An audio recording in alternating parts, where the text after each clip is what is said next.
This unit is all about solving triangles. You already know how to solve some triangles, but all the triangles you know how to solve are right triangles, and you use that thing called SOHCAHTOA. SOHCAHTOA. The question is, what if you have things that are not right triangles? We call those oblique triangles.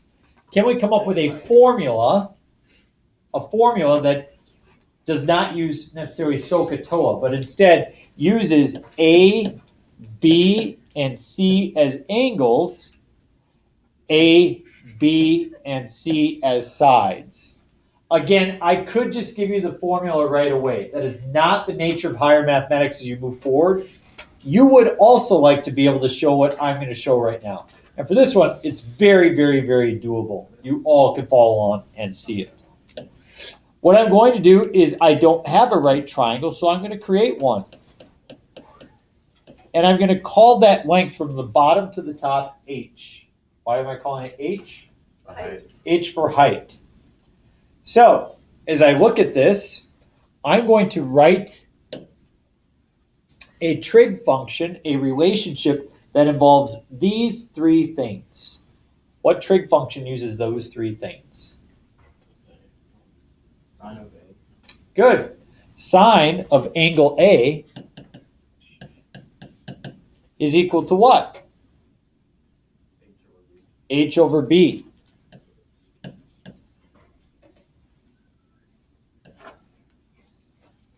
And then I'm going to go ahead and focus on that one. What trig function do I use for those? I use sine again. Sine of angle B is equal to H over A. Notice that both of those involve the H. That was the whole idea, is that we write two of them for H so that we can eventually get rid of the H. I want to solve for H. What am I going to do here to solve for H? What am I going to do to both sides? Multiply by B, and I can get B sine of A is equal to H. And on the next set, I have A times the sine of B is equal to H. Hey, if they're both equal to H, then they're equal to each other. And thus I have B sine of A is equal to A sine of B.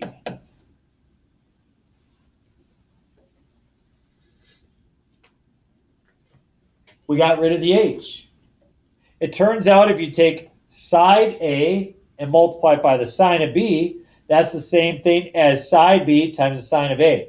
Now that doesn't ring real well in people's ears, so we're going to clean it up a little bit. We're going to divide both sides by AB, and that will give us a form that we will use quite often. What do you notice happens on the left side as I divide by AB? And you get the sine of angle A divided by side A is equal to, on this side the A's cancel, and you get sine of angle B divided by side B. And it is true then that it's equal to the sine of angle C divided by side C.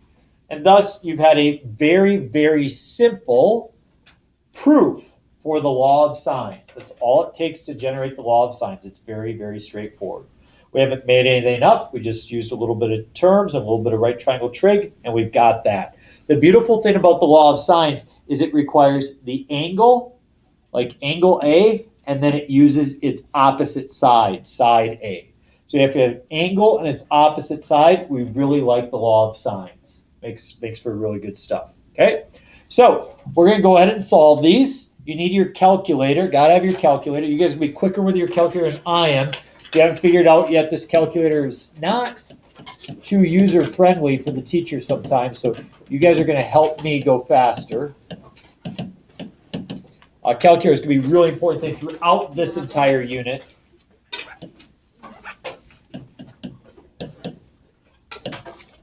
So I have angle A is 42 degrees.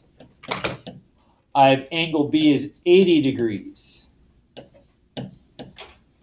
It used to be that we always wrote angle C as 90 degrees. That is not the case anymore. Angle C is not always 90 degrees. We have side A is 10, so I'm going to label this as 10. and then I have side C, and I have side B.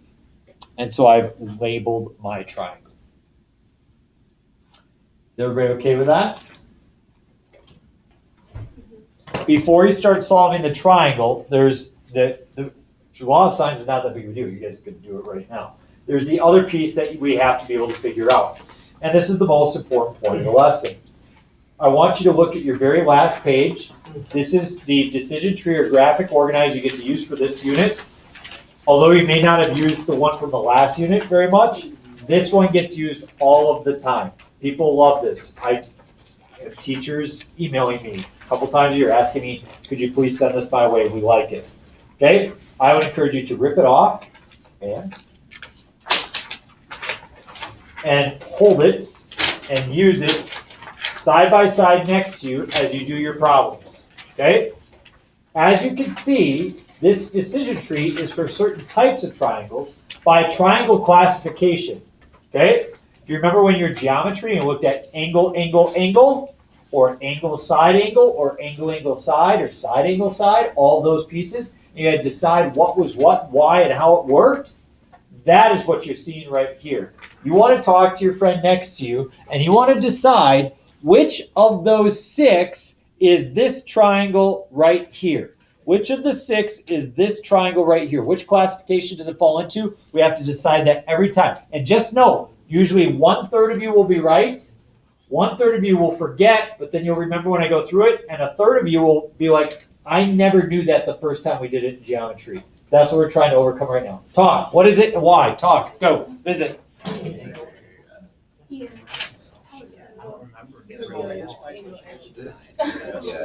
My guess is that when ASA would give it like angles on the side here between the 2 angles. Oh, dude, that totally could be.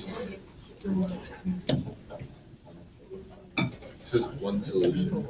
Wow. Yeah. Okay, we pause. Obviously, there's 2 angles, so it has to be one of these 3. Does everybody agree that side angle angle is the same as angle angle side? So we don't even write that one as an option, okay? So the question is it angle angle side or is it angle side angle? Does somebody have a strong opinion? I think it's angle, angle, side. Okay, why? Because we have an angle, we have another angle, and we have a side. That are not separated by a side measurement. Got it. So if I go like this, if I start at 42 and I go around this way like that, I get angle, angle, side. If I, though, start with 88 and I go around, I get angle, side, angle. Well, clockwise. Both are clockwise, right? Better clockwise. Starting at 40, right? Do you see the confusion? Yeah. Okay. The reason why it's confusing is because that's not how you do it. So a couple people have said the right thing, and I've just tried to mislead you to make sure we all anchor back to this important element. Look at this label right here. It says angle, side, angle. See how that sits between the 2 angles? Which side up here is between the 2 angles? C. And are you given C? No. So therefore you choose this one because the side is outside of the 2 angles.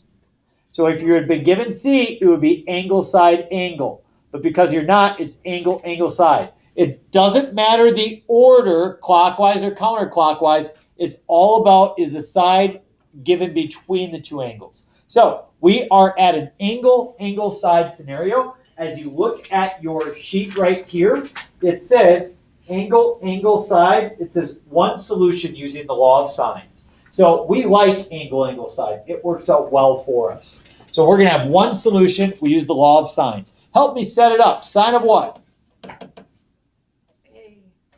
42 over 10 equals sine of 80 over B. At this point, it's a simple cross multiplication piece. I take B times the sine of 42. And I take 10 times the sine of 80.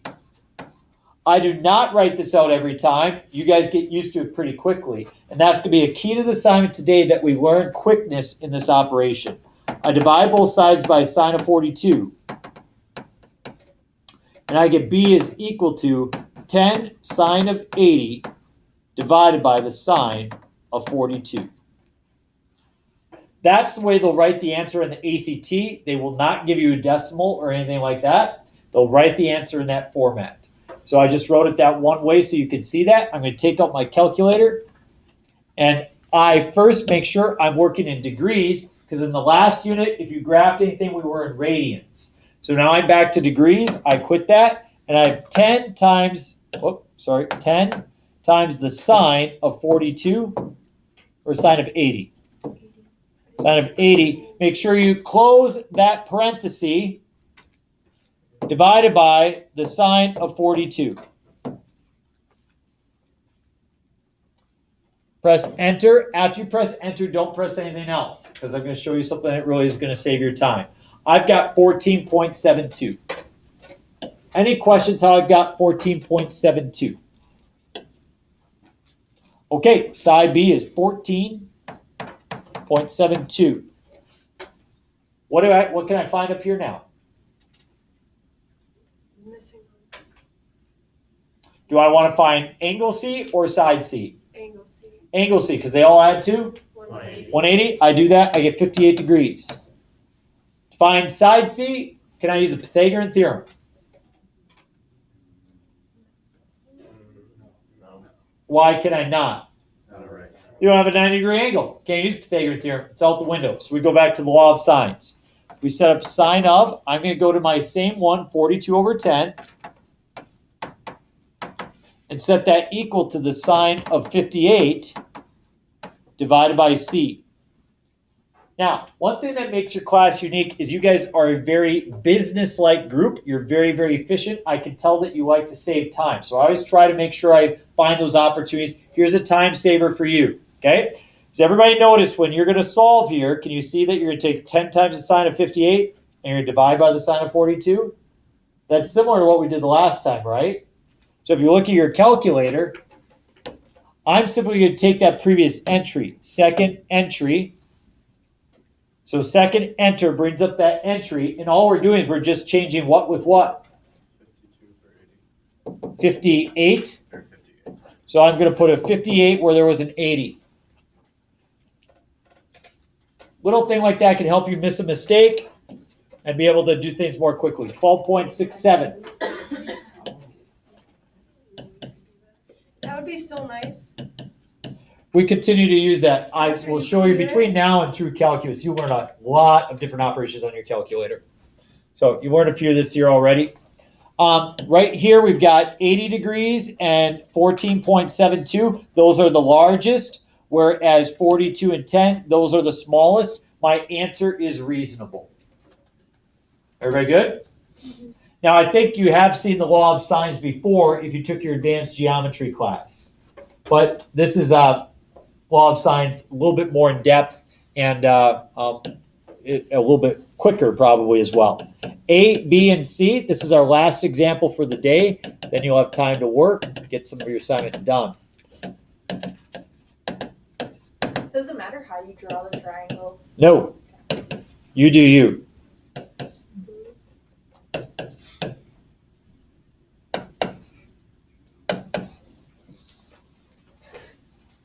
So last year I was teaching Tiger Pride for 8th graders, and kids were saying, instead of bro, kids were saying bruh. I didn't know that that was the deal. And so kids would say, I'm like, why are you saying bro? They're like, we're not saying bro, we're saying bruh. I'm like, what's bro? They're like, it's like bro, but it's not. Okay. And they lost me at that point. I guess I don't fit in, Maddie. I don't fit in. Okay, what kind of triangle is this? Classify it. Which one of the three? Which one of the six? Decide. Go. Decide. Want to get this one right? Want to know how to classify?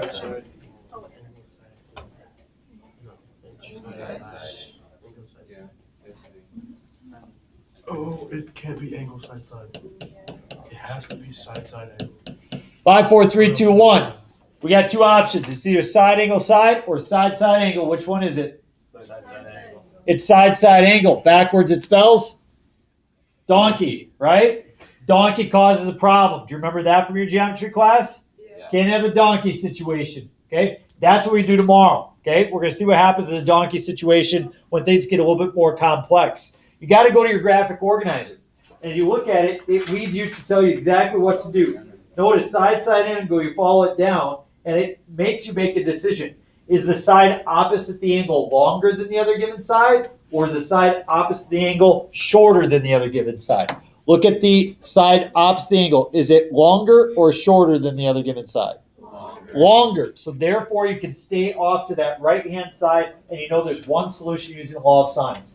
Today, you will never have to go over to the left. That's what we do tomorrow. So today, there will always be one solution. This is a side-side angle. Let's solve it. Which one of these pieces do we find first?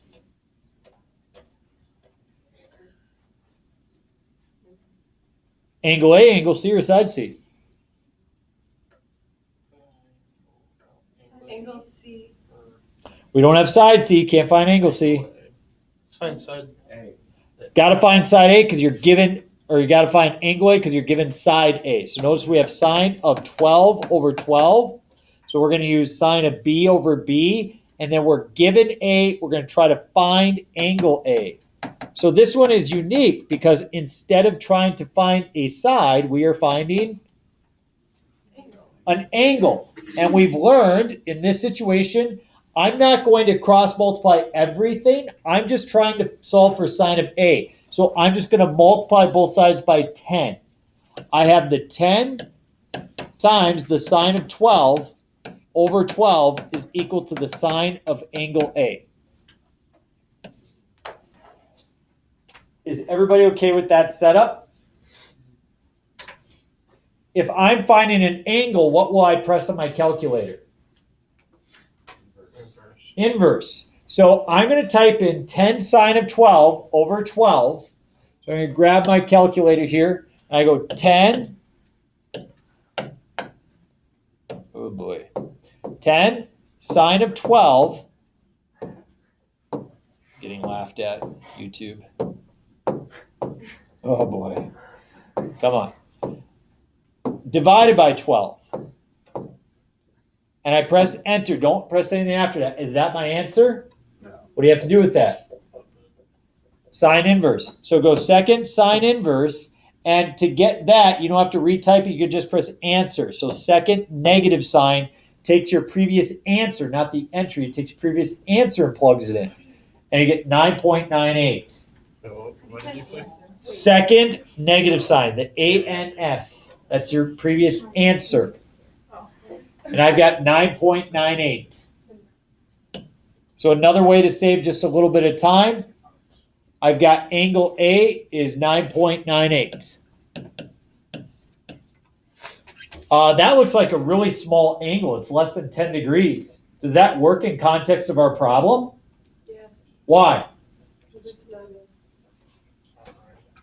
Is side B bigger than side A? Yeah.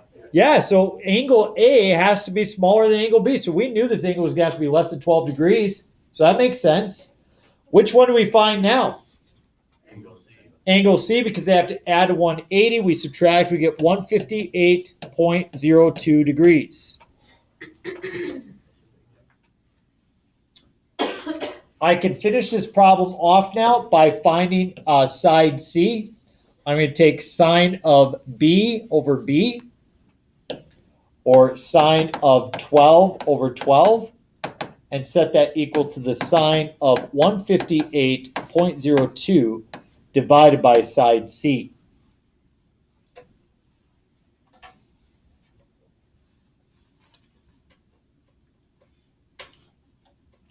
At this point, you've gotten pretty quick with the law of sines because you're very, very intelligent. And you notice you take 12 times the sine of 158.02. You divide it by the sine of 12. And what did you get?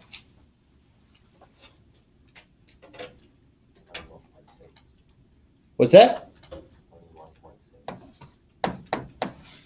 21.6. Does it make sense that that's the largest side? It does. It absolutely does. Why do you have to do the inverse for when you're finding the angle? Good question. So I'll just write it up here. If we had sorry. So let's say you cross multiplied and came up with sine of A was equal to 0.6374, okay? The whole idea is you're trying to solve for this variable. So you want to get that to go away. The way you get that to go away is you do that to both sides. So that makes that go away, and you get A is equal to whatever the sine inverse of that is. So the kind of the algebra behind it is using that inverse operation, okay? All right, open up your assignment. Let me show you what to do and what not to do. Ooh, we got color-coded notes today. How pretty. No matching nail polish, though, huh? No. Okay, that's all right. The first two problems say example 1, example 2. You don't need to do example 1 and example 2. After that, there are 8 problems. You probably really only need to do about 4, maybe 6 to really truly understand it. The reason why you need to do 8 is you need to become fast at this. This is without a doubt something where you're trying to learn a little bit of speed and tempo. Because as we go through the course, we don't want to take long with the law of sines. Okay? All of these will just be a one solution scenario. If you look at the answer key I posted on the board, I list the area at the bottom. You don't have to find the area. I haven't taught you how to do that yet. Okay? I haven't taught you how to do that yet. All right, you've got 17 minutes. You can go ahead and get some work done.